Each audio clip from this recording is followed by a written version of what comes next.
প্রচন্ড গরম পড়ার কারণে টোনা বাজার থেকে দুটি পেপসি কিনে নিয়ে আসে।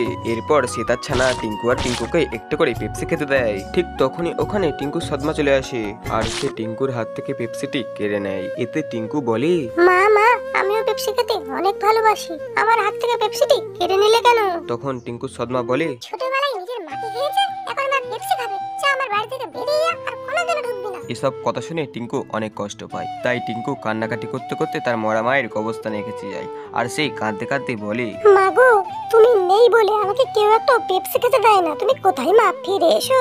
ঠিক তখনই ওখানে টিঙ্কুর মরা মায়ের আত্মা বেরিয়ে আসে আর বলে, বাবা টিঙ্কু রে, তুই কান্নাকাটি করিস না, আমি তোকে অনেকগুলো পেপসি খেতে দেবো। সবাই যদি আমাদের ভিডিওটাকে একটু করে লাইক করে এবং চ্যানেলটাকে সাবস্ক্রাইব করে যায়। বন্ধুরা প্লিজ আমাদের ভিডিওটাকে একটু করে লাইক করে এবং চ্যানেলটাকে সাবস্ক্রাইব করে যাও।